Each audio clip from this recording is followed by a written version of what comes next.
Popular artificial intelligence bot ChatGPT is being sued.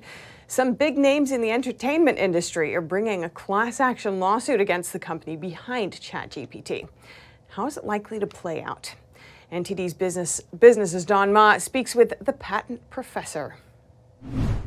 So joining me is the patent professor, John Rizvi. He's a registered patent attorney and adjunct professor of patent law at Nova Southeastern Law School in Florida. So John, it seems like so many people right now are filing class action lawsuits against ChatGPT and OpenAI. I think the latest and most prominent being the stand-up comedian Sarah Silverman. There were a number of authors as well in the previous week. They're all suing OpenAI for using their content without permission to train their artificial intelligence language models. So John, can you tell us if there's any merit to the suits?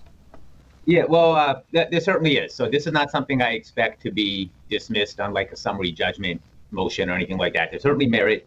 An owner of intellectual property, particularly copyrights, they have the right to determine who they give permission to for using that work, when they give permission, and the manner in which that work is used.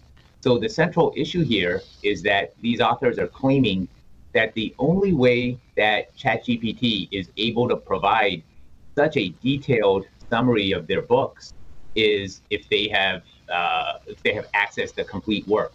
And of course, I think the case is going to turn on where ChatGPT is getting that information and what databases they're using. Because their claim is going to be like, hey, we're not going to the original work, we're simply accessing the internet database, but they're not revealing their sources, and that's problematic.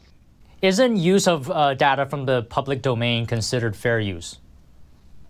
So fair use is certainly a defense to copyright infringement. One of the major factors for fair use is whether the use is of a commercial intent or if it's of a nonprofit intent. So in the past, when there's a Supreme Court decided a case on Sony VHS cassettes and whether homeowners, individual consumers, had the right to record shows and watch them later on. And that was permitted under fair use. But a big factor was that the consumer was not going to sell or in any way profit from recording a TV show. They're going to record it and watch it themselves. It was used for time shifting and there's no profit incentive.